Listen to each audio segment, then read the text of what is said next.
శ్రీమాత్రే నమః. శ్రీ లలిత సహస్రనామంలోని 690వ నామము కోసనాథ. ఈ నామానికి అర్థం ఏంటి అంటే, కోస అంటే ధనాగారము, నాథ అంటే అధిపతి. జగన్మాత లలిత త్రిపుర సుందరి ధనాగారానికి అధిపతి. లేదంటే ఇంకో మాటలో చెప్పుకోవాలంటే ప్రభ్వి అనమాట. అంటే ప్రభు పుంలింగం అయితే ప్రభ్వి స్త్రీలింగము. అమ్మవారు తన్ను ఆశ్రయించి సేవించుకునే భక్తులకి అపారమైన రాజ్య సంపదను ప్రసాదించడంతో పాటు ఆ రాజ్య నిర్వహణకు అవసరమైన ధనాన్ని, చతురంగ బలాలను కూడా ప్రసాదిస్తుంది. ఈ విషయం మనం రాజలక్ష్మి నామంలో కూడా తెలుసుకున్నాం కదా. ఒక రాజు తన రాజ్యాన్ని సమర్థవంతంగా నిర్వహించాలన్నా, ప్రజలకు అవసరమైనవన్నీ సమకూర్చి వారిని సుఖశాంతులతో ఉంచాలన్నా, రాజ్యం సుభిక్షంగా ఉండి జనరంజకమైన పరిపాలన సాగించాలన్నా, తన పరిపాలనలో ప్రజలందరి మెప్పు పొందాలన్నా అందుకు ధనం చాలా అవసరం కదా. ఈ ధనమునే కోసము అంటూ ఉంటారు. రాజులు ఎంతమంది ఉన్నా వారి వారి అర్హతను బట్టి వారికి తన వద్దన్న ఎప్పటికీ తరిగిపోని కోసం నుంచి ధనాన్ని ప్రసాదించేదే కోసనాథ అయిన జగన్మాత. మహాపద్మము, ధనాధిపతి ఎవరు? కుబేరుడు కదా. ఆ కుబేరుడి దగ్గర మహాపద్మము, పద్మము, శంఖము, మకరము, కచ్చపము, ముకుందము, కుందము, నీలము, కర్వము ఇలాగా 9 నిధులు ఉన్నాయి. ఈ అపార సంపద కలిగిన కుబేరుడు జగన్మాత నిలయమైన మణిద్వీపంలో తన యొక్క నవనిధులతో సహా జగన్మాత లలిత త్రిపుర సుందరి సన్నధిలో చేతులు జోడించి నిలబడి ఆ తల్లి ఆజ్ఞ కోసం ఎదురు చూస్తూ ఉంటాడు. అటువంటి కుబేరుడే ఆజ్ఞానవంతుడు కాబట్టి ఆ లలిత త్రిపుర సుందరి కోసనాథ అనే నామంతో వ్యవహరింపబడుతూ ఉంది. మన శరీరంలో పంచకోశాలు ఉంటాయి కదా, ఆ పంచకోశాలే అతనికి అపారమైన ధన సంపద అన్నమాట. ఆ పంచకోశాలు ఏంటి? భౌతికమైన ఈ స్థూల దేహము, లోపల వృద్ధి చెందించే అన్నమయ కోసము, మళ్ళీ పంచ కర్మేంద్రియాలపైన వాక్కు, పాణి, పాద, పాయు, గుదములు, పంచప్రాణులైన ప్రాణ, అపాన, ఉదాన, సమాన వ్యానములతో కూడిన ప్రాణమయ కోసము, మనస్సు పంచ జ్ఞానేంద్రియాలైన స్తోత్ర, త్వక్, చక్షు, జిహ్వ, ఘ్రాణములతో కూడిన మనోమయ కోసము, బుద్ధి పంచజ్ఞానేంద్రియాలతో కూడిన విజ్ఞానమయ కోసము, ప్రియ, మోద, ప్రమోదములనడి వృత్తులతో ప్రధానంగా కల అంతఃకరణముతో కూడిన ఆనందమయ కోసము. ఇవన్నీ జీవుని శరీరానికి ధనాగారం వంటివి. ఈ పంచకోశాలకు అధిపతి అయిన కోసనాథ అయిన లలిత త్రిపుర సుందరి ఇవి కోసనాథ అనబడుతోంది కదా, వీటన్నిటికీ అధికారిని కదా. రాజయోగం ఉన్న భక్తాగ్రేసులకు అవసరమైంది ఏంటి? ధన సంపద. జీవుడు సుఖంగా జీవించడానికి అవసరమైంది ఆహారము, భావ సంపదలను అనుగ్రహించే పరమేశ్వరి. ఈ అనుగ్రహించేదే పరమేశ్వరి. ఒక్కసారి మనం కనుక మణిద్వీపవన్నని శ్రద్ధగా విన్నామనుకోండి, మణిద్వీపంలో ఆ తల్లికి ఇరువైపులా శంఖ, పద్మ నిధులు ఉన్నాయి అని చెప్తారు. నవరత్నములు, ముత్యములు, పగడములు, వజ్రములు, స్వర్ణము ఇవన్నీ కలిసిన నదులు మణిద్వీపంలో ప్రవహిస్తూ ఉంటాయి. ఈ విధంగా అమ్మవారు తన వద్ద ఉన్న అపారమైన సంపదని ఎంతమందికి ప్రసాదించినప్పటికీ ఎన్నటికీ తరిగిపోని సంపద అమ్మవారి దగ్గర ఉంది. ఈ సంపదకు అన్నిటికీ అధికారిని అయిన ఆ తల్లి కాబట్టి ఆ సంపదను తనను ఆశ్రయించి సేవించుకునే భక్తజనులకు ఇవ్వటానికి అమ్మవారు వినియోగిస్తూ ఉంటుంది.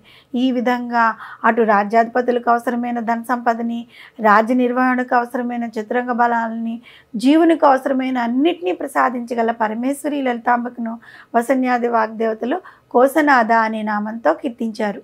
కాబట్టి కోసనాథ అనే నామాన్ని మనం మనసా వాచా కర్మణ రోజు జపిస్తూ ఉండడం వల్ల ధన సంపదలు కూడా అమ్మవారి దయ వల్ల మనకి లభిస్తాయన్నమాట. మనకి ఎంతవరకు కావాలో లేదు అన్నది లేకుండా అమ్మవారే మన కోరికలన్నింటినీ తీరుస్తారు. శ్రీమాత్రే నమః.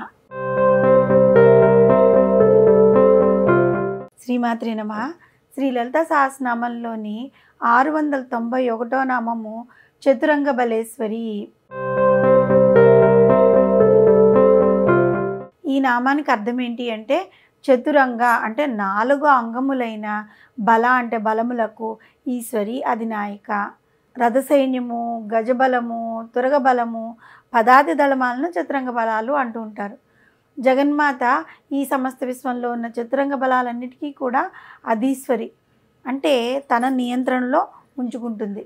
మనము ఇంతకుముందు నామాల్లో రాజ్యదాయిని, రాజ్యవల్లభ, రాజకృప, రాజపీఠ నివేశిత నిజాశ్రిత, రాజ్యలక్ష్మి, ఈ నామాలన్నీ అమ్మవారిని ఎవరైతే ఆశ్రయిస్తారో వారికి అపరిమితమైన రాజ్య సంపదని, రాజ్యాన్ని రక్షించుకోవడానికి చతురంగ బలాలని కూడా ప్రసాదిస్తుంది అని మనం తెలుసుకున్నాం కదా. ఈ చతురంగ బలములు అపరిమితమైన, అగణితమైన సంపద, అంతటి సంపద అమ్మవారి దగ్గర ఉంది. అటు కోశానికి సంబంధించిన, ఇటు సైన్యానికి సంబంధించిన మంచి పటుత్వం కలిగిందనమాట. ఈ విధంగా చతురంగ బలముల మీద ఏకచక్రాధిపత్యం కలిగిన అమ్మవారు ఆ చతురంగ బల సంపదకు అర్హులైన రాజ్యాధిపతులకు ప్రసాదించడం ద్వారా ఈ జగత్తు సుస్థిరంగా పాలన సాగిస్తూ ఉంటుందన్నమాట. ఈ చతురంగ బలముల వివరణ భౌతికపరమైన చతురంగ బలముల విషయానికి సంబంధించింది. జగదీశ్వరి అంగములే బలంగా కలిగింది. అంగబలములు అంటే ఏంటి? వ్యూహములు. అట్టి 4 వ్యూహాలకు అధీశ్వరి అమ్మవారు. ఈ 4 వ్యూహాలు వైష్ణవ పురాణంలందు వామదేవ వ్యూహము, ప్రద్యుమ్న వ్యూహము, అనిరుద్ధ వ్యూహము, సంకర్షణ వ్యూహముగాను శైవ శాక్త పురాణాల్లో కూడా వివరింపబడి ఉన్నాయి. బృహచ్చోపనిషత్తులో శరీర పురుషుడు, చంద పురుషుడు, వేద పురుషుడు, మహాపురుషుడు అని 4 విధాలైన పురుషులు చెప్పారు. ఈ 4 విధములైన పురుషులకు అమ్మవారు చతురంగములనగా 4 వేదాలైన ఋగ్వేదము, యజుర్వేదము, సామవేదము, అథర్వణ వేదమును అని వివరింపబడడం చేత ఆ వేదాలకు ఈశ్వరి లోకపాలనా విధులు నిర్వహించడానికి వేద స్వరూపం తానయ్యి చతురంగ బలేశ్వరి అనే నామంతో కీర్తింపబడుతోంది. ఇప్పటి వరకు మనము ఈ భౌతికపరమైన, వ్యూహపరమైన చతురంగ బలాల గురించి తెలుసుకున్నాం కదా. ఇప్పుడు ఆత్మ సామ్రాజ్యానికి సంబంధించిన చతురంగాల గురించి తెలుసుకుందాం. చతుర్ అంటే మనలో నెలకొని ఉన్న మనసు, బుద్ధి, చిత్త, అహంకారము. అంగములు అంటే ఏంటి? షడంగములు అంటే 6 అంగములైన పాదములు, హస్తములు, నోరు, నాసిక, కళ్ళు, చెవులు. ఈ 6 అంగాలకు మనసు, బుద్ధి, చిత్తం, అహంకారములతో సమన్వయపరుచుకుంటూ ఇంద్రియములను, మనోచిత్త అహంకారములను బుద్ధిలో లయం చేసి ఆ బుద్ధిని జగన్మాతపై కేంద్రీకరించినట్లయితే చతురంగ బలేశ్వరి అయిన ఆదిపరాశక్తి యొక్క దర్శనం మనకి లభిస్తుంది. ఇంకా మంత్ర విద్యలో బీజ, పద, సంఖ్య, రేఖ అనబడే 4 అంగములు ఉన్నాయి. ఈ 4ంటికి అధీశ్వరి మంత్ర విద్య చతురంగధీశ్వరి. ఈ విధంగా కోశమునకు, చతురంగ బలములకు అధిపతి అయిన జగన్మాతను వసన్యాది వాగ్దేవతలు సర్వాధిపతిగాను, ఏకైక అధిపతిగాను, సర్వ సైన్యములకు నాయకురాలుగాను ఆయన చతురంగ బలేశ్వరి అనే నామంతో కీర్తించారు. రాజ్యరక్షణకి అవసరమైన సైన్య బలములైన రథబలము, త్వరగబలము, గజబలము, పదాది దళములు అనబడే చతురంగ బలాలను రాజ్యపతులకు ప్రసాదిస్తూ 4 వ్యూహములు, 4 పురుషులు, చతుర్వేదములు స్వరూపము తానే ఈ సమస్త విశ్వాన్ని ఏకచక్రాధిపత్యంగా పరిపాలించే జగదీశ్వరిని చతురంగ బలేశ్వరి అనే నామంతో కనుక మనం స్మరిస్తూ ఉంటే ఆ తల్లిదయ వల్ల మనకి శరీరంలో మనసు, బుద్ధి అలాంటి వాటి మీద వాటిని చంచలత్వం పోయి స్థిరంగా ఉంచుకునే శక్తి మనకి అలవడుతుంది. శ్రీమాత్రే నమః. శ్రీ లలితా సహస్రనామంలోని 692వ నామము సామ్రాజ్యదాయిని. ఈ నామానికి అర్థం ఏంటి అంటే సామ్రాజ్య అంటే సామ్రాజ్యమును, దాయిని అంటే ఇచ్చునది. అమ్మవారు సామ్రాజ్యాన్ని ప్రసాదిస్తుంది. మనం ఇంతకుముందు నామంలో కూడా చెప్పుకున్నాం కదా, రాజ్యాన్ని, దానికి కావలసిన చతురంగ బలాలను అమ్మవారు ఇస్తుందని తెలుసుకున్నాం కదా. మరి రాజ్యము సామ్రాజ్యానికి గల భేదం ఏంటి? మామూలుగా మనం చెప్పుకునేటప్పుడు చిన్న చిన్న గ్రామాలు, ఆ తర్వాత పట్టణాలు, ఇవన్నీ కలిసింది రాజ్యం అని చెప్పుకుంటాం. ఇటువంటి రాజ్యాల యొక్క సముదాయాన్ని మొత్తం కలిపితే సామ్రాజ్యం అంటారు. వాళ్ళని ఏమంటారు? సామ్రాజ్యపతులు అంటారు. అంటే మహారాజులు అన్నమాట. ఇటువంటి అనేక సామ్రాజ్యాలు కలిస్తే దాన్ని మహాసామ్రాజ్యము అంటారు. అలాంటి మహాసామ్రాజ్యాన్ని ఏలేవారిని చక్రవర్తులు అంటారు. జగన్మాత వారి వారి అర్హతలను బట్టి వారిని రాజులుగా కానీ, లేదంటే మహారాజులుగా కానీ, లేదంటే చక్రవర్తులుగా కానీ చేస్తూ ఉంటుంది. మనము ఈ నామంలో సామ్రాజ్యదాయిని అని చెప్పుకున్నాం కదా. అంటే చక్రవర్తుల గురించి వివరించే నామం అన్నమాట ఇది. వారు దేవలోకాలకు సంబంధించినంత వరకు మనువు, చంద్రుడు, కుబేరుడు ఆహ్, వీళ్ళందరూ అవుతారు. భూలోకంలోకి వచ్చేటప్పటికి, భూలోకం గురించి చెప్పుకునేటప్పటికి పురాణాలు, శాస్త్రాలు ఇటువంటి 6 చక్రవర్తుల గురించి వివరించాయన్నమాట. వారెవరు ఏంటి? పురాణాల్లో ఎవరిని చెప్పారు అంటే హరిశ్చంద్రుడని, నలుడు, పురుత్కుత్సుడు, పురూరవుడు, సగరుడు, కార్తవీర్యార్జునుడు వీళ్ళు సామ్రాజ్యాల్ని పరిపాలించారనమాట. అందుకే వీళ్ళని సామ్రాజ్య నేతలుగా చెప్పుకుంటూ వచ్చారు. అంటే అమ్మవారు వీరిని సామ్రాజ్య నేతల్ని చేసింది. కాబట్టే వసన్యాది వాగ్దేవతలు అమ్మవారిని సామ్రాజ్యదాయిని అనే నామంతో కీర్తించారు. రాజసూయ యాగం చేసిన వారు మండలేశ్వరుడు, రాజాదిరాజు వీళ్ళు సామ్రాట్లు అవుతారు. అగ్నిపురాణ కోశంలో రాజసూయ యాగం చేసిన వాడు భూభర్త, రాజులను శాసించు రాజులు సామ్రాట్లు అని రాసి ఉందన్నమాట. అట్టి సామ్రాజ్యాన్ని వారికి ప్రసాదించింది కనుక అమ్మవారిని సామ్రాజ్యదాయిని అని పిలిచారు. కుయుక్తులకు పాపం బలైపోయిన పాండవులకు అమ్మవారిని సన్నజొచ్చారు కాబట్టి వారికి కురుక్షేత్ర యుద్ధంలో విజయం ప్రసాదించింది. వాళ్ళని మహాసామ్రాజ్యానికి అధిపతులుగా చేసింది. అదేవిధంగా మనం ఇప్పుడు మన రాజ్యపాలన కనుక తీసుకుంటే వారి వారి అధికారాన్ని బట్టి ముఖ్యమంత్రులుగాను, ప్రధానమంత్రులుగాను అమ్మవారే చేస్తుందన్నమాట. ఇక ఆధ్యాత్మిక ఆలోచనలోకి వస్తే సాధనతో తమ చేతల చేత, మాటల చేత ఇతరులు ఎవరికి కష్టం కలిగించకుండా ప్రయత్నించి ఇతర వ్యక్తులపైన జయమును సాధించడం ద్వారా తనపై తాను జయమును సాధించడం ద్వారా విజయాన్ని పొంది ఇంద్రియాలను నిగ్రహించే శక్తిని, మనసుని బుద్ధితో లీనం చేసి బుద్ధిని జగన్మాత పైన పరిపూర్ణంగా కేంద్రీకరించిన వారికి ఆత్మ సామ్రాజ్యాన్ని ప్రసాదించి ఆ సామ్రాజ్యానికి చక్రవర్తులుగా ప్రతిష్ఠించి మోక్ష సామ్రాజ్యాన్ని అనుగ్రహిస్తుంది ఆ తల్లి. సామ్రాజ్యాధిపత్యంతో పాటు అర్హత కలిగిన వారికి సత్యధర్మ పరిపాలన యోగ్యత, అవసరమైన కోశ సంపద, చతురంగ బలాధిక్యత వీటన్నిటినీ కూడా అనుగ్రహిస్తుంది ఆ తల్లి. జగన్మాత యొక్క అనుగ్రహ వీక్షణాన్ని గురించి జగద్గురువులైన ఆదిశంకరులు కనకదార స్తోత్రంలో ఏమని వివరించారంటే, అమ్మా నేను నీకు చేసే ఒక్క భక్తిపూర్వకమైన నమస్కారం నాకు అపారమైన సంపదలను, ఇంద్రియాలకు ఆనందంను, మహాసామ్రాజ్యంను కూడా ప్రసాదిస్తుంది. ఈ ప్రాపంచికమైన రాజ్యములు, మహాసామ్రాజ్యములు ఆ తల్లి ప్రసాదించే ఆత్మ సామ్రాజ్యం ముందు ఎందుకు కొరగానివే కదా. ఆ తల్లి ప్రసాదించే ఈ సామ్రాజ్యాన్ని భక్తి సామ్రాజ్యపత్యంగా మనం గ్రహించాలి.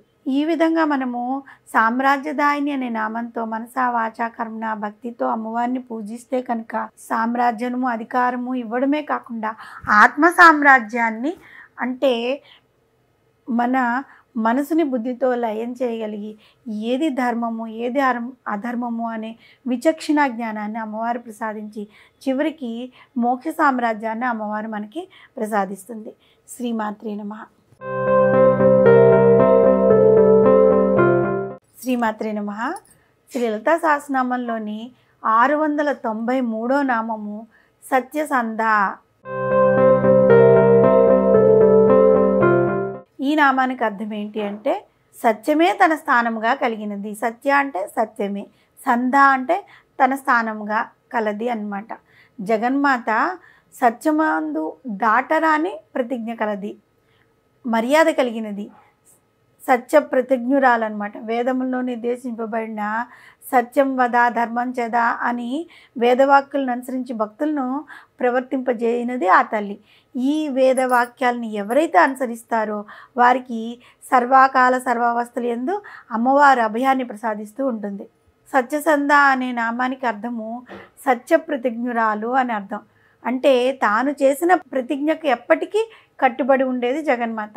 తన భక్తుల యొక్క రక్షణ విషయంలో ఆ తల్లి చేసిన ప్రతిజ్ఞను ఆ తల్లి ఏనాడు మర్చిపోలేదు. ఏమని చెప్పిందట, ఎప్పుడెప్పుడు తన భక్తులను రాక్షసులు లేదంటే రాక్షస ప్రవృత్తి కలవారు బాధలు పెడుతూ ఉంటారో అప్పుడప్పుడల్లా తాను అవతరించి తన భక్తులను రక్షిస్తాను అని ప్రతిజ్ఞ చేసింది అమ్మవారు.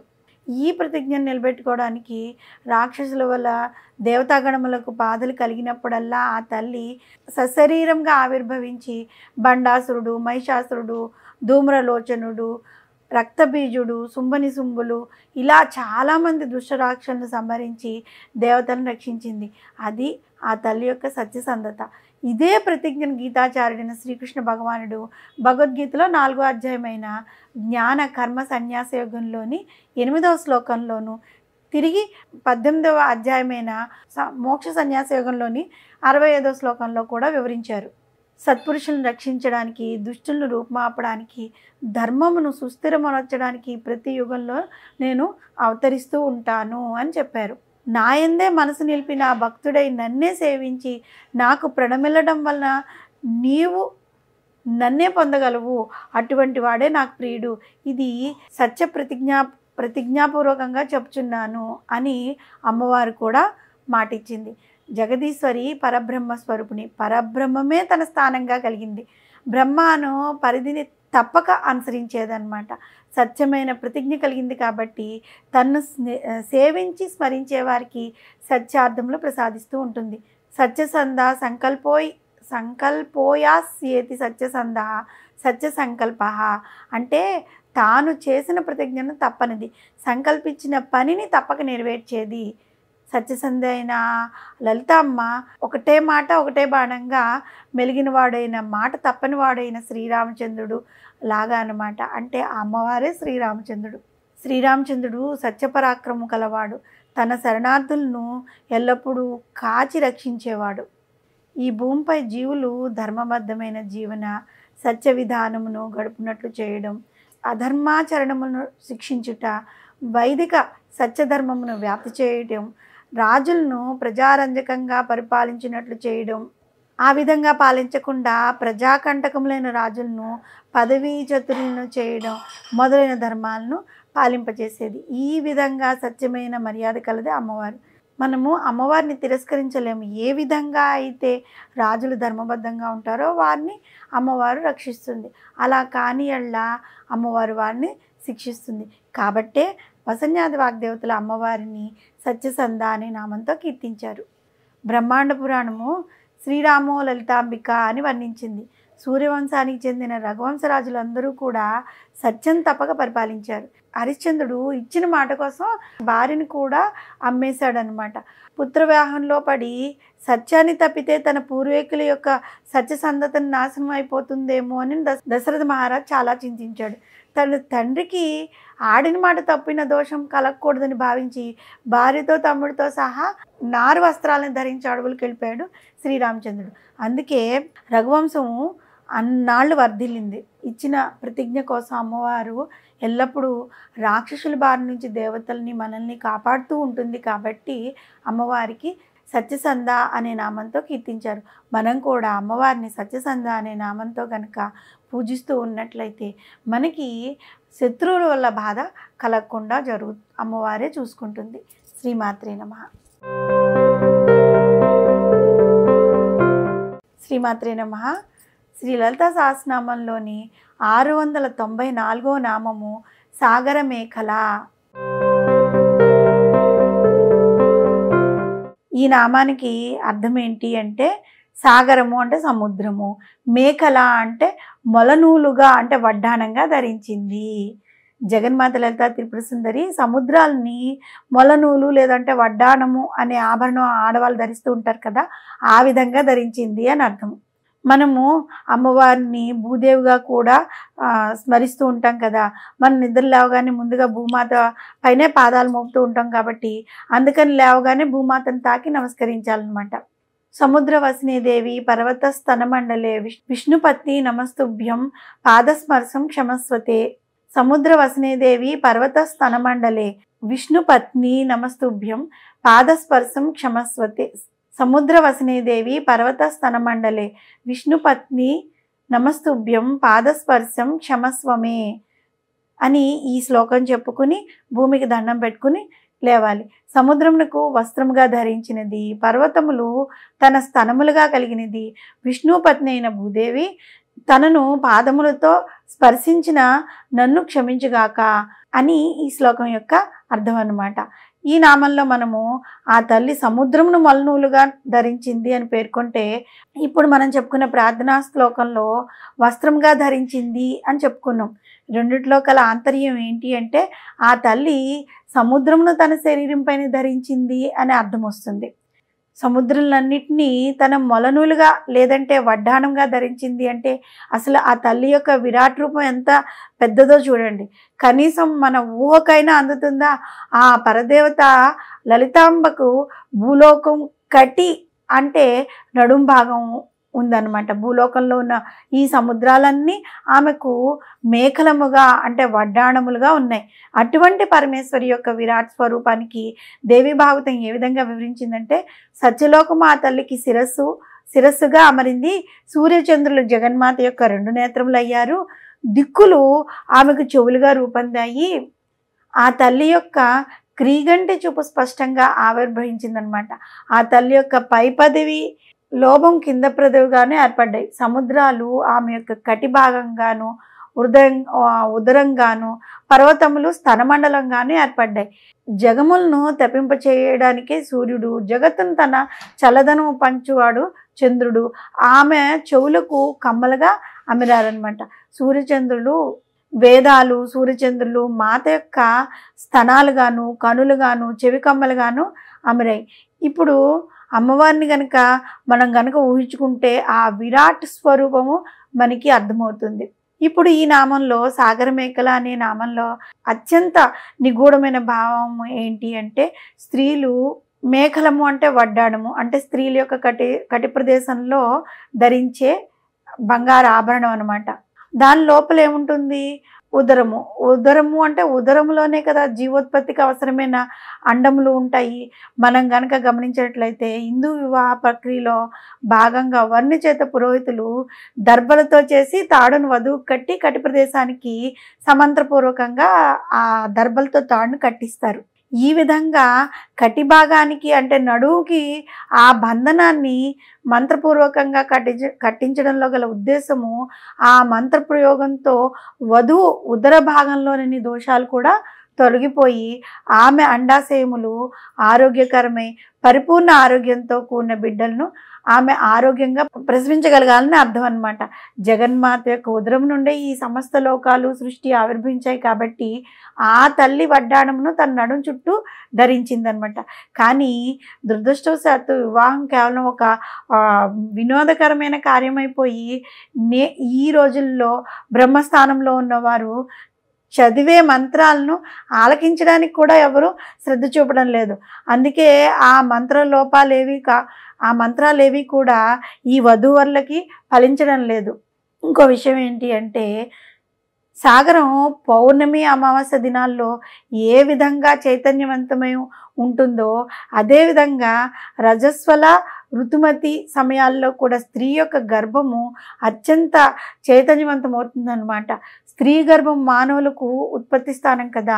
అందువలన ఎటువంటి గర్భదోషములు ఉండకుండా స్త్రీ అతి సులువుగా 9 నెలలు గర్భకాలమును పూర్తి చేసుకుని 12 బిడ్డకు జన్మనివ్వడానికి స్త్రీలు గర్భధారణకు ముందు ఈ సాగరమేఖల అనే నామాన్ని జపిస్తూ గర్భధారణ సమయంలో కూడా స్మరిస్తూ ఉంటే వారు అత్యంత సులభంగా 12 బిడ్డకు తల్లయ్యే అనుగ్రహం ఆ తల్లి ప్రసాదిస్తుంది. ఇప్పుడు మనకు తెలిసింది కదా ఆ తల్లి కటి ప్రదేశానికి వడ్డాణం ధరించడంలో కల అంతర్యామం. కాబట్టి మనమందరం కూడా భక్తి శ్రద్ధలతో సాగరమేఖల అనే నామాన్ని స్మరిస్తూ ఉంటే, ఎవరింట్లోనైనా గర్భవతులు ఉంటే కనుక సాగరమేఖల అనే నామాన్ని వారి చేత జపింప చేయండి. పెద్దవాళ్ళు చెప్పి వారి చేత సాగరమేఖల అనే నామాన్ని జపించే విధంగా మీరు చెప్పండి. ఈ నామం యొక్క అర్థం వారికి చెప్పినట్లయితే మనం చెప్పక్కర్లా, వాళ్ళే భక్తితో స్మరిస్తారు. అప్పుడు 12 బిడ్డ వాళ్ళకి ఆరోగ్యవంతులైన బిడ్డలు పుడతారు. శ్రీమాత్రే నమః. శ్రీమాత్రే నమః.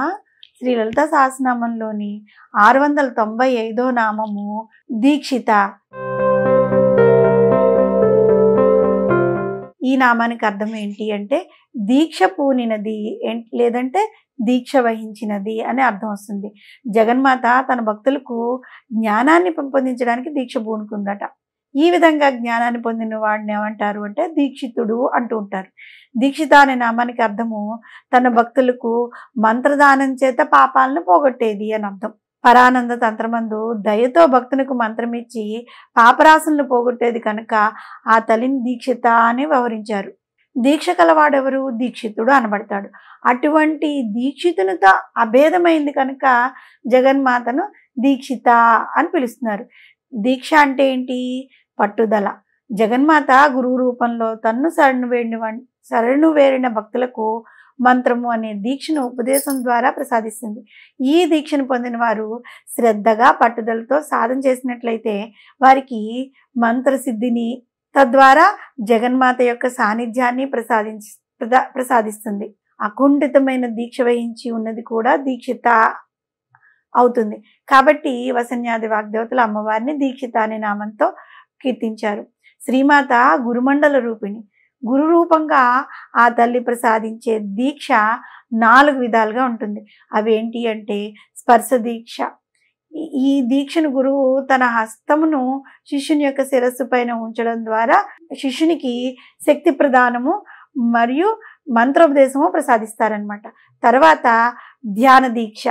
ఈ విధానంలో శిష్యుడు తన సమీపంలో లేనప్పటికీ కూడా గురువు శిష్యునిపై దృష్టిని కేంద్రీకరించడం ద్వారా, అదేవిధంగా అదే సమయంలో శిష్యుడు గురువుపై దృష్టిని కేంద్రీకరించడం ద్వారా మంత్రశక్తిని బదిలీ చేస్తూ ఉంటారు. ఇంకా మూడవది దృష్టి ద్వారా దీక్ష అనమాట. ఈ పద్ధతిలో గురువు తన దృష్టిని నేరుగా శిష్యుని చూడడం ద్వారా ప్రసాదిస్తారు. 4వది మంత్రదీక్ష. శ్రీ విద్యా ఉపాసనలో జగన్మాతను ఆరాధించడానికి లేదంటే ఇతర దేవతలను ఆరాధించడానికి అనేకమైన మంత్రాలు ఉన్నాయి. అవి పంచాక్షరి, అష్టాక్షరి, పంచదశి, షోడశాక్షరి ఇవన్నీ అన్నమాట. ఈ మంత్రాల్లో అందరికీ ఫలించకపోవచ్చు కదా. గురువు తన శిష్యుని పరిశీలించిన తర్వాత అతనికి ఫలించే మంత్ర దీక్షను ఉపదేశిస్తారు. ఆ మంత్రమును దీక్షగా, శ్రద్ధగా, పట్టుదలతో కనుక సాధన చేసినట్లయితే శిష్యునికి మంత్రసిద్ధి కలుగుతుంది.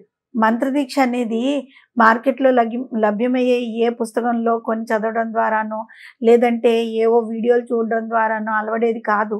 దానికి ముందుగా కావాల్సింది తన శిష్యునికి ఏ మంత్రం ఫలిస్తుందో, ఏది ఫలించదో తన జ్ఞానాన్ని ద్వారా తెలుసుకోగలిగిన వారు సద్గురువు అన్నమాట. ఆ మంత్రదీక్షను పొందిన తర్వాత దీక్ష, శ్రద్ధ, పట్టుదలతో ఆ మంత్రాన్ని శిష్యుడు సాధన చేయాలి. ఈ రెండిటి మేలు కలయిక ద్వారా మాత్రమే కానీ మరే విధంగా కూడా మంత్రం సిద్ధి లభించదు. మంత్రదీక్షను పొందాలి అనుకునేవారు తప్పకుండా ఈ విషయాన్ని గ్రహించాలి అన్నమాట. ఇక్కడ మనం ఒక విషయాన్ని జాగ్రత్తగా గమనించాలి. విద్యాబుద్ధులు నేర్పే ఉపాధ్యాయునికి ఆ విద్య మీద పూర్తి పట్టు ఉంటేనే అతను నేర్పే విద్య శిష్యులకు పరిపూర్ణంగా అర్థమవుతుంది. అదేవిధంగా మంత్రోపదేశం చేసే గురువునకు ఆ మంత్రం మీద పూర్తి పట్టు ఉండాలి. ఆ మంత్రం ఆయనకి సిద్ధించి ఉండాలి. అలా కాకుండా శిష్యుడి నుంచి ఏదైనా ఆశించి మంత్రం కనుక ఉపదేశం చేసినట్లయితే గురువుకు ఆయన ఆశించింది లభిస్తుంది కానీ శిష్యునికి ఎటువంటి ప్రయోజనం ఉండదన్నమాట. ఈ విషయంలో మనం చాలా జాగ్రత్తగా ఉండాలి. గురుమండల స్వరూపిణి అయిన దీక్షిత అనే వాగ్దేవతల చేత వర్ణింపబడిన ఆ తల్లి ద్వారా ప్రసాదింపబడిన దీక్ష జ్ఞానమును, విజ్ఞానమును పెంపొందించేసి జన్మల సంచిత పాపరాశులను క్షయమునర్చి పవిత్రమైన భావములను పెంపొందించి కల్మషములను తొలగించి భవబంధముల నుండి విముక్తి చేస్తుంది దీక్షిత అనే ఆ తల్లి. శ్రీ విద్యను గురువు ద్వారా ఎంత శ్రద్ధగా స్వీకరించాలంటే ఒక తేనెటీగ పువ్వులోని తేనెను గ్రహించి వెళ్ళిపోయిన తర్వాత మనం ఆ పువ్వును చూసి అది తేనె త్రాగిందా లేదా అని ఏ విధంగా చెప్పలేమో ఈ వేద విద్య, బ్రహ్మ విద్య, శ్రీ విద్య దీక్షలను గురువు నుండి అంత దీక్షా కుశలత్వంతో స్వీకరించాలి. అటువంటి దీక్ష శ్రద్ధ కలిగిన వారిని జగన్మాత పరిపూర్ణమైన దీక్షితులుగా తీర్చిదిద్దుతుంది. కనుకనే ఆ తల్లికి దీక్షిత అనే నామం సార్థకమైంది. ఇప్పుడు మనకు అర్థమైంది కదండి దీక్షిత అనే నామం అమ్మవారికి ఎందుకు వచ్చిందో. మనము కూడా ఎవరైతే అత్యంత దీక్షతో ఏదైనా శ్రద్ధగా పఠనం చేస్తే ఆ తల్లి దయ వల్ల మనకి ఆ శ్రద్ధాభక్తులను ప్రసాదించి మనం ఏదైతే నేర్చుకుంటామనుకున్నామో దాని యందు మనకి శ్రద్ధ కలిగేటట్లు కూడా అమ్మవారే మనల్ని తీర్చిదిద్దుతుంది. దానిలో ప్రావీణ్యతను మనకి ప్రసాదిస్తుంది. శ్రీమాత్రే నమః. శ్రీమాత్రే నమః. శ్రీ లలితా సహస్రనామంలోని 696 నామము దైత్య శమని.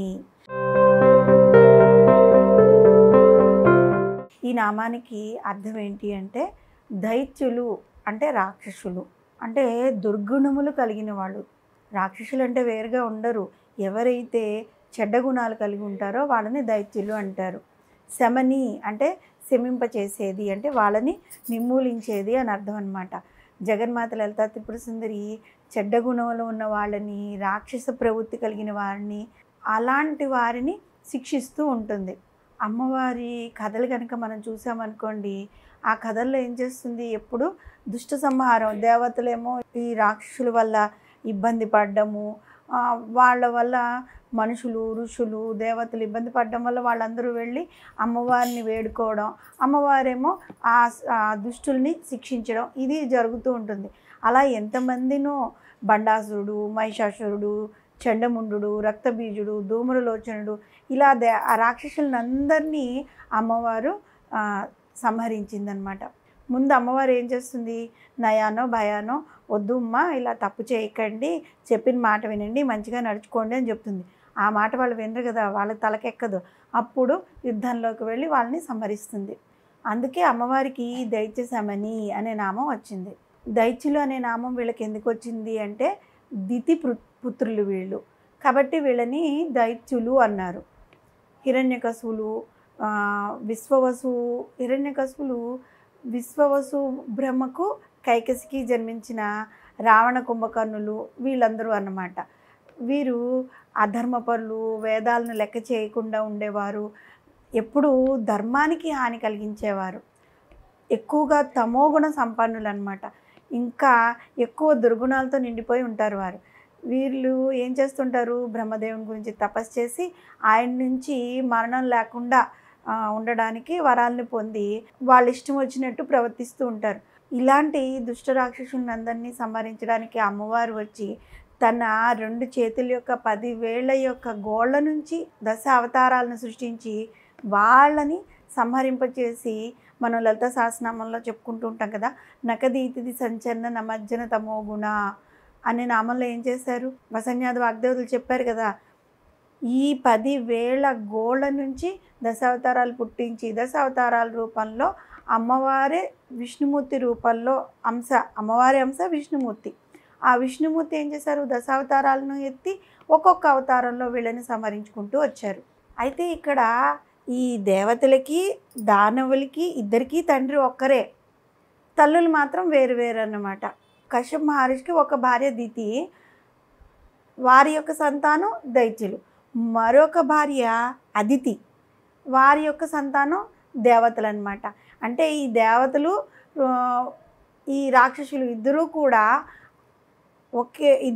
ఒకే తండ్రి ఇద్దరు తల్లుల యొక్క పిల్లలు అన్నమాట, అంటే అన్నదమ్ములు అవుతారు. అయితే దేవతలు రాక్షసులు ఇద్దరూ కూడా శక్తియుక్తుల్లో, బల పరాక్రమాల్లో ఒకరికొకరు సాటలేని వారనమాట. ఎంత భక్తియుక్తుల్లో కూడా అత్యంత నిష్ఠాగరిష్ఠులు. రావణు యొక్క శివభక్తిని కనుక మనం చెప్పుకున్నామంటే, ఏకంగా ఆయన భక్తితో కైలాస పర్వతాన్ని ఎత్తేసాడు. అంత భక్తిపరాయణుడు అన్నమాట. రావణుడి కథ కనుక తీసుకుంటే అన్ని విషయాల్లో కూడా చాలా నిష్ఠాగరిష్ఠుడు, చాలా మంచివాడు, అన్నిట్లో ప్రావీణ్యం పొందినవాడు. అయితే అతని యొక్క చిన్న బుద్ధి, చెడ్డ బుద్ధి వల్ల మొత్తం నాశనం చేసుకున్నాడు. శ్రీరామచంద్రుడు కూడా రావణ్ణి డైరెక్ట్గా నేరుగా సంహరించలేదన్నమాట. అంగదుడు, హనుమంతుడు వీళ్ళందరూ సహాయం తీసుకుని రావణ్ణి సంహరించాడు. కానీ చిన్న తప్పు చేయడం వల్ల, వీళ్ళందరూ చెప్పిన మాటలు తలకెక్కించుకోకపోవడం వల్ల రాముడి చేతిలో సంహరింపబడ్డాడు. అందుకని దైత్య శమని, వీళ్ళందరూ చెప్పిన మాటలు రావణుడు వినకపోవడం వల్ల రాముడి చేతిలో సంహరింపబడ్డాడు. అందువల్ల అమ్మవారిని అంటే ఇక్కడ రాముడు వేరు అమ్మవారు వేరు కాదు, ఒక్కరే. అమ్మవారి రూపమే రాముడు. కాబట్టి అమ్మవారికి దైత్యసమని అనే నామం వచ్చింది. పరబ్రహ్మతత్వాన్ని తెలుసుకోవడానికి ప్రయత్నించిన దేవతలను జగన్మాత ఎప్పుడూ రక్షిస్తూ ఉంటుంది. తమ దేహమే ఆత్మ, తమకు చావు లేదు అని విర్రవీగిన రాక్షసులను ఆ తల్లి ఎప్పుడు సంహరిస్తూ ఉంటుంది. కృతయుగము, త్రేతాయుగము, ద్వాపరయుగముల్లో రాక్షసులు వారి యొక్క వేషభాషల ద్వారా, విచిత్రమైన అలంకరణ ద్వారా వాళ్ళని సులభంగా గుర్తించేవాళ్ళం అన్నమాట. కానీ ఈ కలియుగంలో ఆ విధంగా కాదు. బయటకు చూడడానికి చాలా సౌమ్యంగా కనిపిస్తూ ఉంటారు, మానసికంగా క్రూరత్వాన్ని కలిగి ఉంటారు. అదేవిధంగా బయటికి కఠినాత్మలుగా కనిపించేవారు హృదయం మాత్రం చాలా సున్నితంగా ఉంటుంది.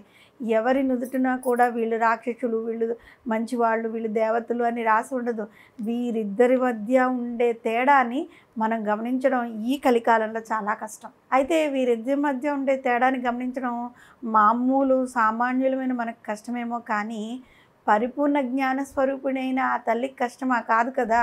రాక్షస ప్రవృత్తి కలవారు సనాతన ధర్మాన్ని, వాటి విలువలను గుర్తించకుండా ఎప్పుడు వాటికి అడ్డుపడుతూ ధర్మ సంస్థాపనకు విఘాతం కలిగిస్తూ ఉంటారనమాట.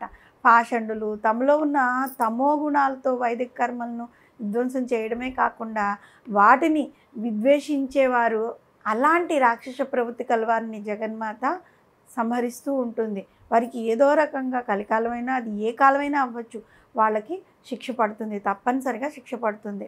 జగద్గురువులైన ఆదిశంకర్లు, శ్రీ రామానుజాచార్యులు మొదలైన దైవ ప్రవృత్తి కలిగిన మహనీయుల ప్రవచనాల ద్వారా వారిలోని ఏ విధంగానైతే ఈ తమో గుణం ఎక్కువగా ఉండి రాక్షస ప్రవృత్తిని, గుణములను తొలగించడానికి వీళ్ళందరూ కూడా ప్రయత్నం చేస్తుంటారు. ఆ విధంగా కొంతమంది అయినా మారి సన్మార్గంలోకి వచ్చిన వాళ్ళు ఉన్నారు. అదృష్టవంతులై జగన్మాత కరుణా కటాక్షాలకి వాళ్ళు పాత్రలు అవుతూ ఉంటారు. అలా కాకుండా మూర్ఖత్వం నిండిపోయిన వారు ఆ తల్లి యొక్క కోపానికి తప్పనిసరిగా మాడి మసైపోతారు. ఈ విధంగా తన యొక్క భక్తుల్లో తమోగుణం అనే అజ్ఞానాన్ని తొలగించి అసురీ ప్రవృత్తిని నాశనం చేసే వారిలో జ్ఞానజ్యోతిని వెలిగిస్తుంది. కాబట్టి అమ్మవారిని దైత్యసమని అనే నామంతో కీర్తించారు. చెడు ప్రవృత్తిని కలిగి ఉంటారో వాళ్ళని అమ్మవారు మన దగ్గరికి రానియదు. కాబట్టి మనం ఎక్కడికి వెళ్ళినా మంచి వాళ్ళతో ఉండేలాగా అమ్మవారే మనకి కాపలా కాస్తూ ఉంటుందన్నమాట. వాళ్ళని సంహరిస్తూ ఉంటుంది, వాళ్ళని శిక్షిస్తూ ఉంటుంది. శ్రీమాత్రే నమః. శ్రీమాత్రే నమః. శ్రీ లలితా సహస్రనామంలోని 697వ నామము సర్వలోకవ శంకరి. సర్వ అంటే అన్ని, లోక అంటే లోకాలను, వశంకరి అంటే వశము చేసుకున్నది అని అర్థము. అంటే ఈ సమస్త సృష్టిని అమ్మవారే సృష్టించారు కాబట్టి ఈ లోకాలన్నిటినీ తన వశములో ఉంచుకున్నది అని అర్థం వస్తుంది. ఏమిటా లోకాలు అంటే పురాణంలో సమస్త బ్రహ్మాండాన్ని కొన్ని లోకాలుగా విభజించారు. ఇవన్నీ విరాట్ పురుషుని యొక్క శరీరంలోని అవయవాలుగా భావించారనమాట. ఇవి మొత్తం 14 లోకాలని మనం ఇంతకుముందు చెప్పుకున్నాం. ఊర్ధ్వలోకాలు పైన ఊర్ధ్వలోకాలు, అధోలోకాలు క్రింద ఉన్నవి. పైన 7 కింద 7 ఉన్నాయి. మనది భూలోకం కదా. తర్వాత భువల్లోకం, సువర్లోకం, మహర్లోకం, జనలోకం, తపోలోకం, సత్యలోకం, ఇవన్నీ ఊర్ధ్వలోకాలు. అతలము, వితలము, సుతలము, రసాతలము, మహాతలము, తలాతలము, పాతాళము, ఇవి కిందన అధోలోకాలు అన్నమాట. పరబ్రహ్మ స్వరూపరాలైన జగన్మాత ఈ చతుర్దశ భువనాలని అమ్మవారు భరిస్తూ ఉంటుంది, పోషిస్తూ ఉంటుంది. చివరికి తనలో లయం చేసుకుంటుంది. కనుకనే వసన్యాది వాగ్దేవతల అమ్మవారిని సర్వలోకవ శంకరి అనే నామంతో కీర్తించారు. ఈ చతుర్దశ భువనాల యొక్క తత్వంని కనుక మనం పరిశీలించినట్లయితే ప్రాణలోకం ఎల్లప్పుడూ సుఖాన్ని కోరుకుంటూ ఉంటుంది కదా. అయితే వారికి లభించే సుఖం తత్వం లోకాన్ని బట్టి మారుతూ ఉంటుందన్నమాట. భూహు భువహ సువర్లోకాల్లో లభించే సుఖం నిత్యమైంది కాదు. 4వదైన మహర్లోకంలో అక్కడున్న ముక్తికి స్థానం, కానీ కల్పాంత సమయంలో అక్కడ కూడా తాపం తప్పదు, వాళ్ళు కూడా కల్పాంత సమయంలో వెళ్ళిపోతారు. మహర్లోకం పైన జనలోకం అనేది ఉంటుంది. ఆ లోక ప్రవేశం మొదలుకుని శాశ్వత సుఖం ఆరంభమవుతూ ఉంటుందన్నమాట. అది ఒక అమృత రూపం. అక్కడ ఈ అన్నీ అయిపోయినప్పటికీ కూడా అక్కడ సుఖం అన్నదే ఉంటుంది. జనలోకం పైన ఉన్న తపోలోకంలోని సుఖం శాశ్వతమైనదే కాకుండా క్షేమ రూపంలో కూడా ఉంటుంది. తపోలోకం పైన ఉండే సత్యలోకంలో సుఖం ఎప్పుడు శాశ్వతము మోక్షప్రదం కూడా అయి ఉంటుంది. ఈ సమస్త లోకాలను తన వశంలో ఉంచుకున్న మహాదేవి సర్వలోకవ శంకరి. ఎవరైతే తనను మనస వాచ కర్మణ ఆరాధించి స్మరించే భక్తులకు ఈ చతుర్దశ భువనాల్లో సకల జీవులను వశం చేస్తుంది. కాబట్టి ఇందులో ఎటువంటి సందేహం లేదు కదా. ఈ విషయాన్ని మహర్షి దుర్వాసుడు శ్రీదేవి మహిమా స్థితిలోని 45వ శ్లోకంలో ఫలశ్రుతిగా వివరించారనమాట. అమ్మ, నీ పాదపద్మములను ఆరాధించిన వారు ఈ సమస్త లోకాలను మోహింపజేయగలుగుతారు, అష్టైశ్వర్య సంపదలను పొందగలుగుతారు.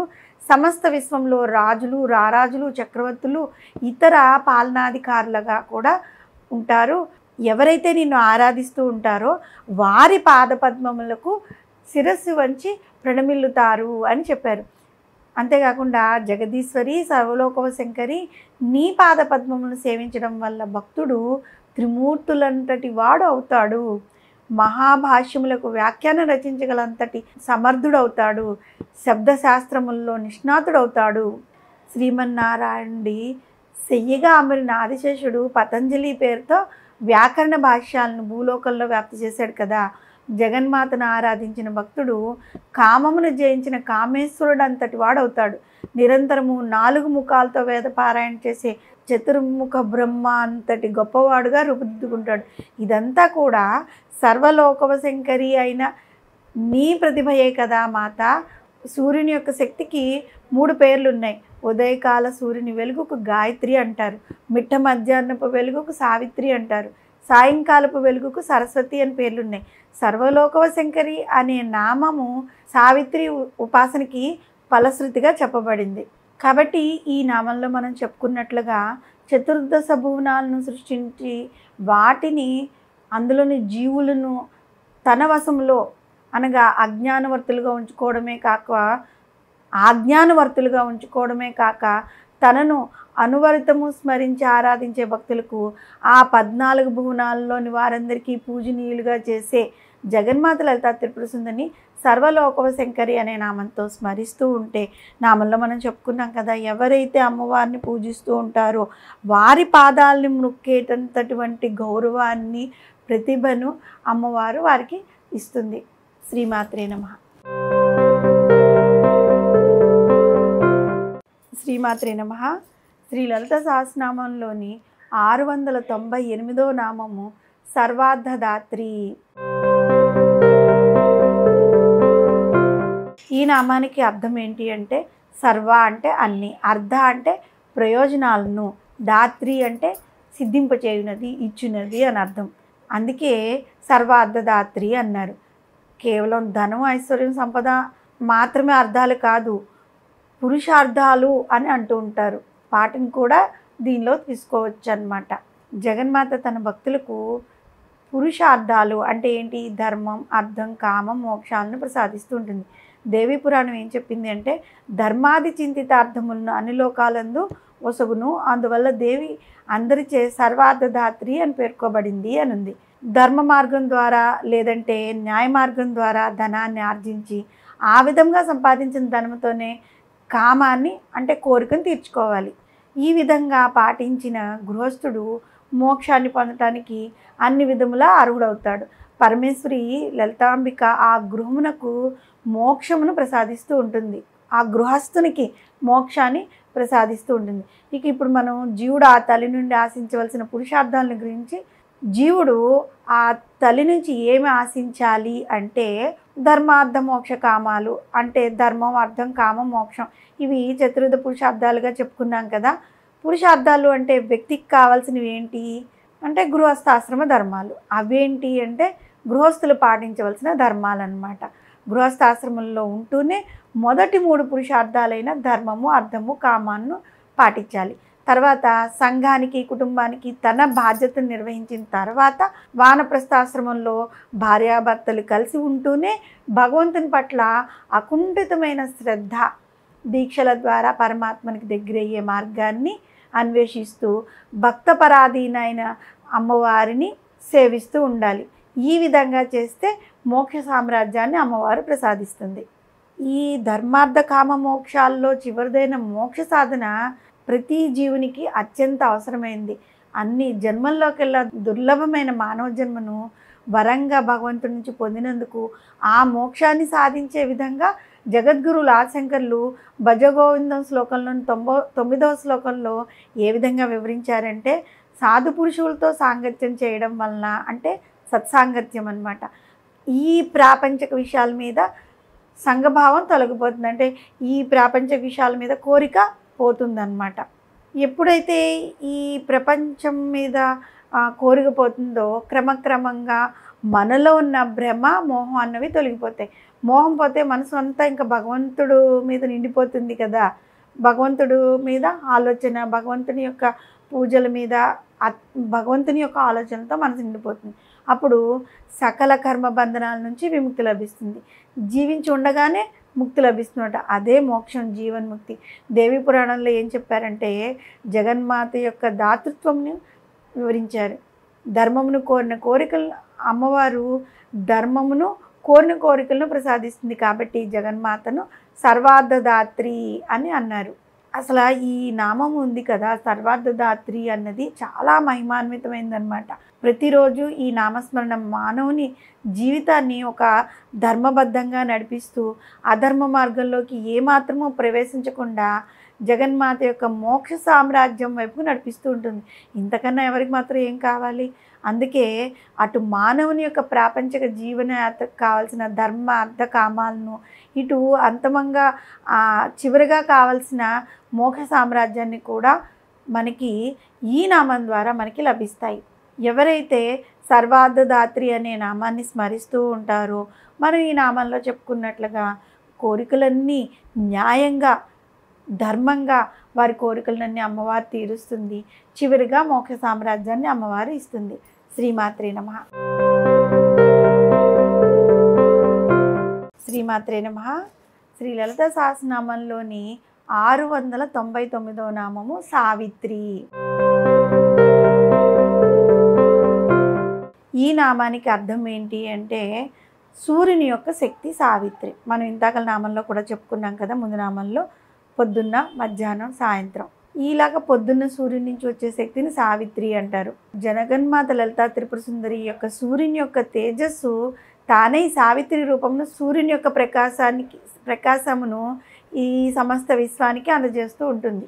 ఏ విధంగా జగన్మాత యొక్క శక్తి లేకపోతే త్రిమూర్తులైన బ్రహ్మ విష్ణు మహేశ్వరులు కూడా శక్తిహీనులు అవుతారో, అదేవిధంగా ఈ సావిత్రి అయిన అమ్మవారి యొక్క శక్తి లేకపోతే ఈ సమస్త విశ్వానికి ప్రాణాధారుడైన సవిత్రుడు అంటే సూర్యుడు శక్తిహీనుడు అవుతాడు. సవిత, సావిత్రి అనే పదాలు మనకు సావిత్రి ఉపనిషత్తులో మనకి కనబడతాయి అన్నమాట. ఈ రెండు పదాలు కూడా సూర్య భగవాను యొక్క నామాలు. వీటి అర్థాల్లో కొంచెం తేడా ఉంది. సవిత అంటే సూర్యుని యొక్క శక్తికే సావిత్రి అని పేరుంది. గాయత్రి ఉపాసనలో పొద్దున్న సూర్యుని వెలుగుకు గాయత్రి అని, మిట్ట మధ్యాహ్నం వెలుగుకు సావిత్రి అని, అంటే మధ్యాహ్నం వచ్చే వెలుగుని సావిత్రి అంటారు, పొద్దున్న కాదు. పొద్దున్న గాయత్రి అవుతుంది. సాయంకాలపు వెలుగుకు సరస్వతి అని పేర్లున్నాయి.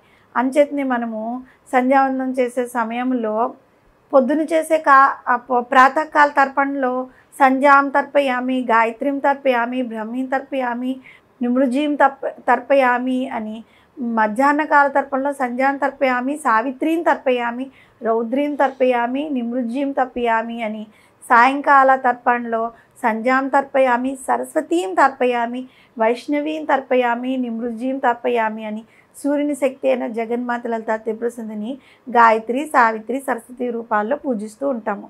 ఈ అమ్మవారి యొక్క స్వరూపాలు సూర్యునికి చైతన్య శక్తులే. ఈ మూడు రూపాలను బ్రహ్మ యొక్క వాగ్బీజంగా ఉపాసించాలని చెప్తూ ఉందన్నమాట. సవిత అంటే సూర్యుని ప్రకాశింపచేయునది అని చెప్పుకున్నాం కదా, కాబట్టి సావిత్రి అనే పేరు వచ్చింది. వాసిష్ఠ రామాయణం నందు ప్రసవ స్థితిలో వచ్చే సావిత్రి అని చెప్పబడింది అనమాట. దేవి పురాణంలో దేవతల చేత పూజింపబడిన దేవి వేదముల చేత, యోగము చేత పూజింపబడింది కాబట్టి భావశుద్ధ స్వరూపురాలు. స్రా అంటే స్రవించుట, ఆ అంటే స్రావము చే తేజస్సు పుట్టును కనుక జగన్మాతను సావిత్రి అన్నారు. సావిత్రి పుష్కర తీర్థాధిష్టాన దేవత అన్నమాట.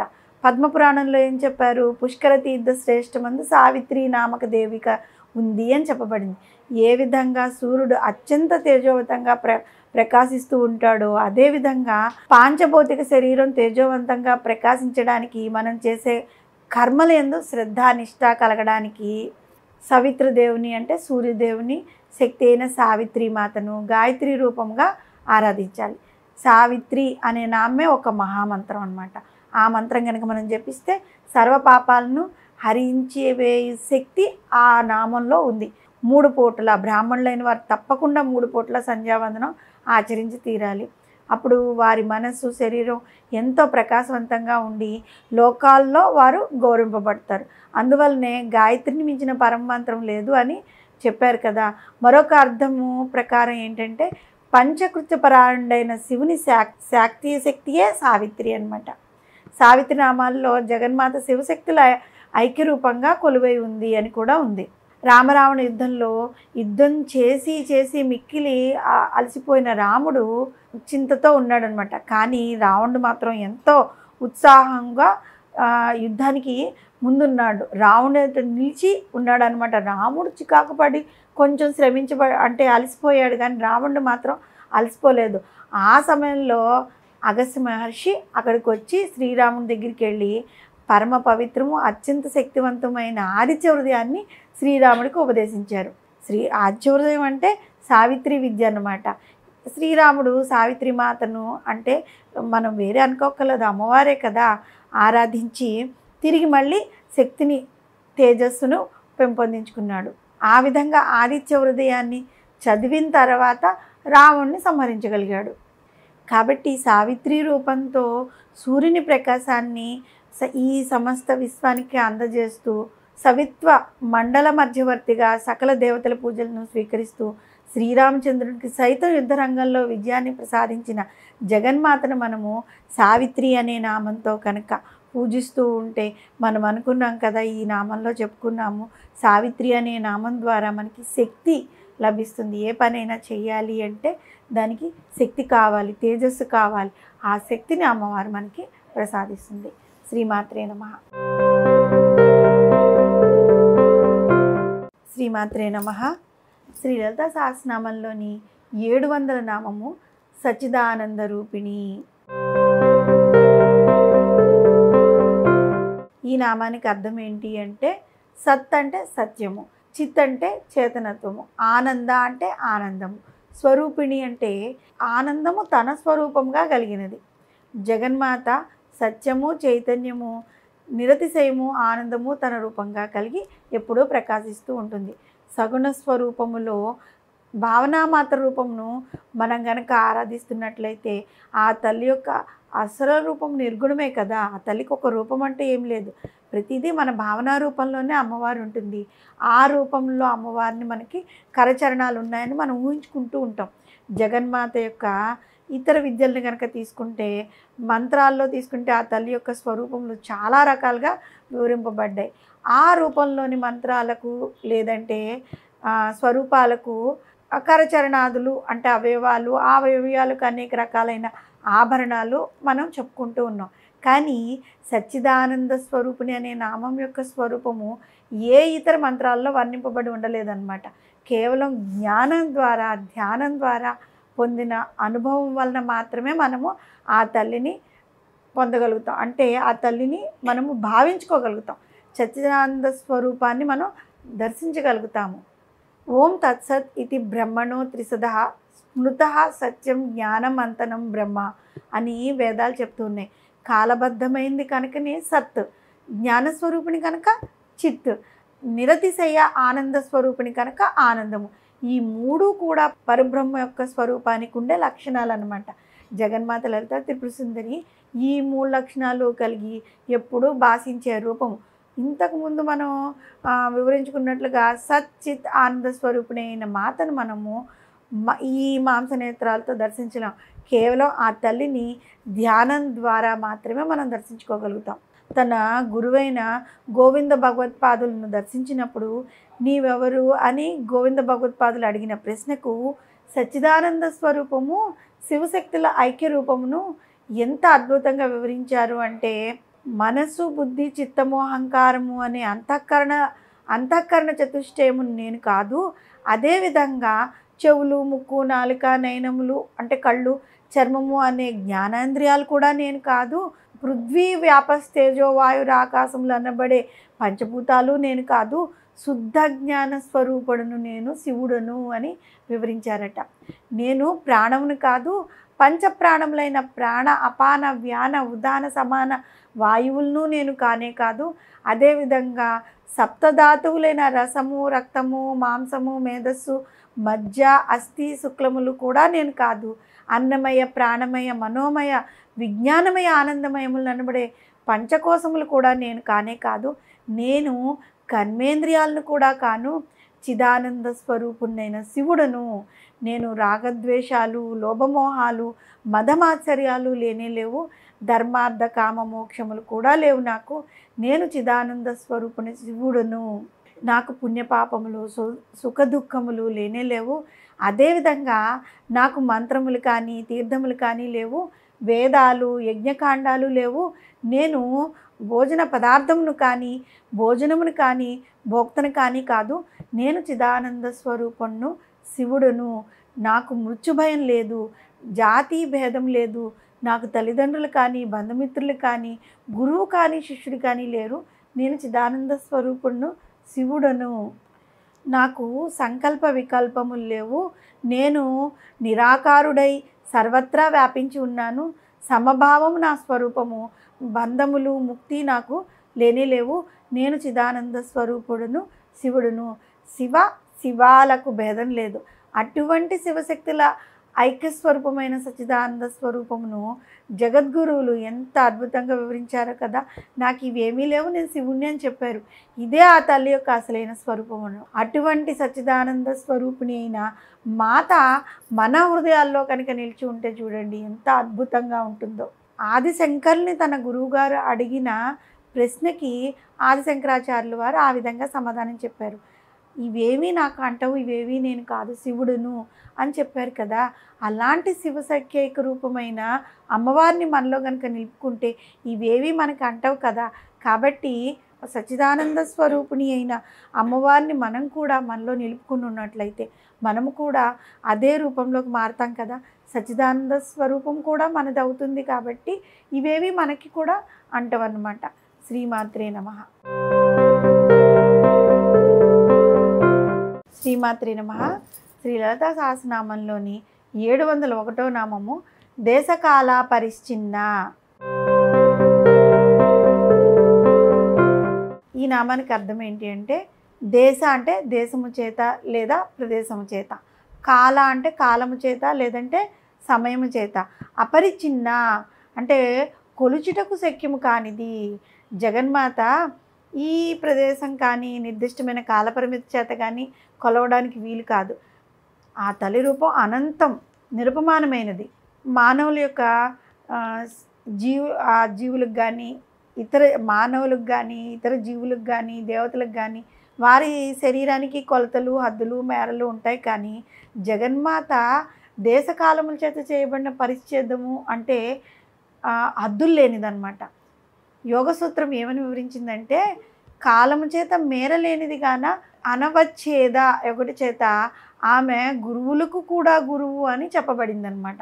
జగన్మాత వంటి తల్లి పూర్వం ఇంకా లేదు, ఇంకా కూడా ఉండబోదు. అంటే అలాంటి తల్లి లేదు, అలాంటి తల్లి ఉండబోదు కూడా. దేశము, కాలము అలాంటివి పుట్టడానికి ముందే ఆ తల్లి ఉంది. అంటే మనకి తెలిసిన ఈ సృష్టికి ముందే ఆ తల్లి ఉందన్నమాట. ఇక మీద కూడా ఆ తల్లి ఉంటుంది, తర్వాత ఉండదు అని లేదు, ఉంటుంది అని ఇక్కడ అర్థం తీసుకోవాలి. ఈ సకల కాలముల కంటే పూర్వం నుంచి ఉన్నది అని, వస్తుభేదం లేదని, సకల అభావములకు అభావయు అయిన దేవిని అమ్మవారు మనము దేశకాల పరిశ్చిన్న అని చెప్పుకున్నాం. ఆమె సృష్టికి పూర్వము ఉంది, ఆమె వల్లనే కదా ఈ దేశకాలన్నీ ఏర్పడ్డాయి. కాబట్టి అమ్మవారిని దేశకాల పరిశ్చిన్న అనే నామంతో వ్యవహరించాం. మనం కనుక ఇక్కడ గమనించినట్లయితే ఒక వ్యక్తి ఒక సమయంలో ఒక ప్రదేశంలో ఉండగలడు కదా.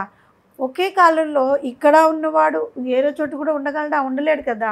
అంటే ఆ మనిషికి ఒక దేశ పరిమితి, కాల పరిమితి ఆ 2 ఉన్నాయి. కానీ ఈ సమస్త విశ్వాన్ని సృష్టించిన ఆ విశ్వంలో ప్రతి అణువులోనూ నిండి ఉన్న అమ్మవారు ఒకే సమయంలో అనేక ప్రదేశాల్లో ఉండగలదు. కాబట్టి ప్రదేశం పరం కాదు, కాలం పరం కాదు. పరిమితులు కేవలం మానవులకు మాత్రమే ఉన్నాయి. ఇతర జీవులకి పరిమితులు ఉంటాయి. కానీ జగజ్జనని అయిన ఆ మాతకు ఈ ఈ పరిమితి అన్నది లేదనమాట. కాబట్టి దేశకాల పరిచ్ఛిన్న అనే నామంతో కీర్తించారు. ఇది మాత్రమే కాకుండా పరమేశ్వరి ఈ దేశ కాలములకు ముందు కూడా ఉంది. అవి నశించిన తర్వాత కూడా ఉంటుంది. దేశము కాలము అనే ఈ ఒక చక్రంలో ఆ తల్లి బిగింపబడలేదన్నమాట. ఈ జీవులం మనం ఈ చక్రంలో కొట్టుబడి తిరుగుతూ ఉంటాం, కానీ అమ్మవారు కాదు. ఒక వస్తువు ఆక్రమించే ప్రదేశాన్ని ఆ వస్తువు యొక్క దేశము అంటాం.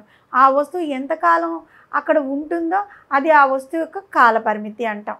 అంటే వస్తువు కాకపోతే జీవుడని తీసుకోండి. ఇక్కడ ఈ ప్రదేశంలో మనం ఉన్నాము, కొంతకాలం ఇక్కడ ఉంటాము, అది కాల పరిమితి. ఆ వస్తువు యొక్క మనం ఉండే వైశాల్యము దాని యొక్క పరిమితి, ఈ ఏరియాలో మనం ఉన్నాము అని.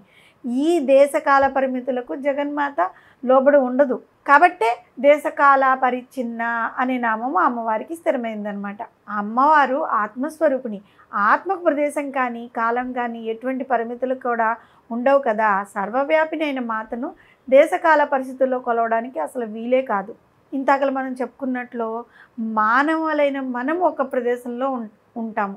వారికి ఇప్పుడు పుట్టారు, కొంతకాలం అయిన తర్వాత చనిపోతారు అనే ఒక కాల పరిమితి ఉంది. ఆయువు తీరిన తర్వాత ఆ శరీరాన్ని వదిలేసి మళ్ళీ ఆత్మ వేరే శరీరంలోకి వెళ్తుంటుంది. అదేవిధంగా దేవతలకు కూడా దేశకాల పరిమితులు ఉన్నాయన్నమాట. పురాణాల్లో వివరించిన ప్రకారము ఇంద్రుడు స్వర్గలోకంలో, బ్రహ్మ సత్యలోకంలో, విష్ణువు వైకుంఠంలో, శివుడు కైలాసంలో ఉంటూ ఉంటారు. అదేవిధంగా వారందరికీ కూడా నిర్ణయింపబడిన ఆయుర్దాయం ఉంటుంది. బ్రహ్మ ఆయుర్దాయం ఉంది కదా. అలాగే కల్పాంతమున వారందరూ కూడా ఈ జగన్మాతలో లీనం అయిపోతూ ఉంటారు. కానీ వీరందరినీ సృష్టించిన గీతాచార్యుడైన శ్రీకృష్ణ భగవానుడు భగవద్గీతలోని 8వ అధ్యాయమైన అక్షర బ్రహ్మయోగంలోని 16వ లోకములు పునరావృత్తములు అంటే మరలా సృష్టింపబడుతూ ఉంటాయి. ఈ లోకాలన్నీ కూడా కాలమునకు పరిమితమైనవి, కానీ నేను దేశకాలాతీతుడును కనుక నన్ను చేరిన వారికి పునర్జన్మ ఉండదు. కృష్ణ పరమాత్మ వివరించిన ఈ స్వరూపమే దేశకాల పరిచ్ఛిన్న అయిన అమ్మవారి యొక్క రూపం అన్నమాట. అంటే మనం ఎప్పుడు ప్రతి నామంలో చెప్పుకుంటూ వస్తున్నాం, అమ్మవారు వేరు, స్వామివారు వేరు కాదు. శ్రీకృష్ణుడు అమ్మవారి యొక్క స్వరూపమే. సౌర సంహిత ఆ తల్లిని ఏ విధంగా వివరించింది అంటే, పరదేవత లలితాంబిక పృథివ్యాధి ఆకాశము పర్యంతము సర్వగతమైన దగుటి చేత సర్వ ప్రదేశములందు సర్వకాలాల్లోనూ ఉండున దగుటి చేత తాను కాక మిగిలినంతా కూడా మాయయే అగ్గుడి చేత దేశమునకు కాలమునకు కూడా అనంతమైంది అవడం వల్ల లలితా పరమేశ్వరికి దేశకాల పరిచ్ఛిన్న అనే నామము సార్థకమైంది అని వివరించింది.